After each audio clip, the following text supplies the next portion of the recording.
प्राचीन समय की बात है। कुशीनगर में एक धनी सेठ रहता था जिसका नाम सुधीर था। सुधीर के पास अपार संपत्ति थी, बड़े बड़े महल, अनगिनत सोने चांदी के सिक्के और अनाज के भंडार भरे पड़े थे। लेकिन जितनी उसकी संपत्ति थी उससे कहीं अधिक उसका लालच था। वह हमेशा अधिक धन अर्जित करने की योजनाएं बनाता रहता और दूसरों की संपत्ति पर भी उसकी नजर रहती। सुधीर के पड़ोस में एक गरीब किसान रामू अपनी पत्नी और 2 बच्चों के साथ रहता था। रामू मेहनती था और ईमानदारी से अपनी रोजी रोटी कमाता था। उसका घर मिट्टी का था, कपड़े साधारण थे, लेकिन उसके चेहरे पर संतोष और शांति थी। वह अपने पास जो कुछ भी था उसमें खुश रहता और भगवान का धन्यवाद करता। एक दिन रामू को अपने खेत की खुदाई करते समय एक मिट्टी का घड़ा मिला। उसने घड़ा खोला तो उसकी आंखें चमक उठी। घड़े में सोने के सिक्के भरे हुए थे। रामू को विश्वास नहीं हुआ कि इतनी बड़ी दौलत उसे मिल गई। वह सोचने लगा, अगर मैं यह धन सेठ सुधीर को दे दूं तो मुझे कुछ इनाम मिलेगा और ईमानदारी का सुकून भी मिलेगा। रामू घड़ा लेकर सेठ सुधीर के पास गया और बोला, सेठ जी, ये घड़ा मुझे मेरे खेत में मिला है। मैं इसे आपको सौंपने आया हूँ क्योंकि यह मेरी संपत्ति नहीं है। सेठ सुधीर ने घड़े में झांका और उसकी आंखें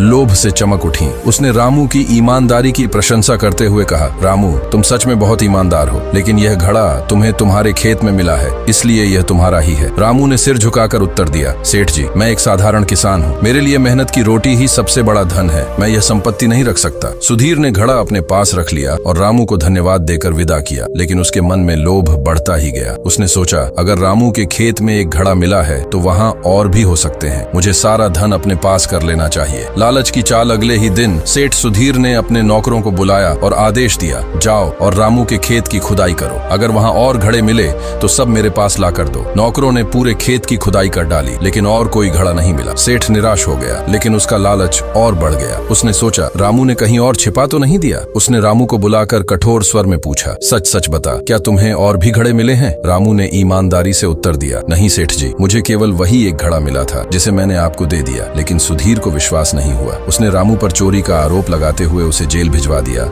और उसके घर की तलाशी ली, लेकिन वहाँ भी कुछ नहीं मिला। फिर भी उसने रामू की सारी जमीन जायदाद अपने नाम करवा ली और उसे उसके परिवार सहित गांव से बाहर निकाल दिया। अब सुधीर के पास ढेरों सोने के सिक्के थे, लेकिन उसकी लालसा और बढ़ गई। उसने सोचा, इतनी संपत्ति है, मुझे अब और बड़ा बनना चाहिए। उसने अपने व्यापार में अनुचित साधनों का प्रयोग करना शुरू कर दिया। लोगों से धोखाधड़ी करने लगा और ऊंचे ब्याज पर धन उधार देने लगा। धीरे धीरे उसकी कुटिल नीतियों की चर्चा पूरे नगर में फैल गई। लोग उससे नफरत करने लगे और उसके व्यापार में गिरावट आने लगी। जिन लोगों को उसने धोखा दिया था वे उससे बदला लेने के लिए तैयार हो गए। एक दिन उसके गोदाम में आग लग गई और सारी संपत्ति जलकर खाक हो गई। उसने अपने नौकरों से मदद मांगी, लेकिन उसके दुर्व्यवहार के कारण किसी ने उसकी सहायता नहीं की। उसके व्यापार के साझेदारों ने भी उसका साथ छोड़ दिया और वह कर्ज में डूब गया। हताश और निराश सुधीर नगर छोड़कर जंगल की ओर चला गया।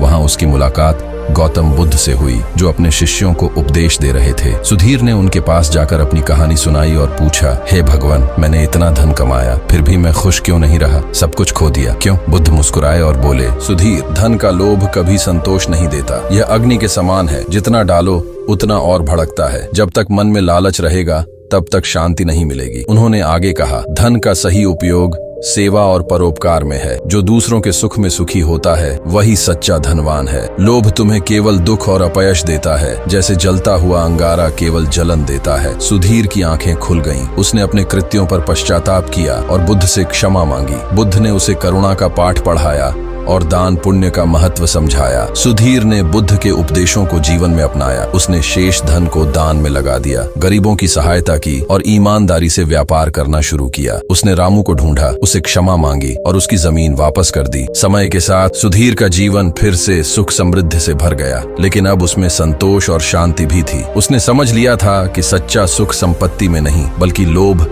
और लालच के त्याग में है।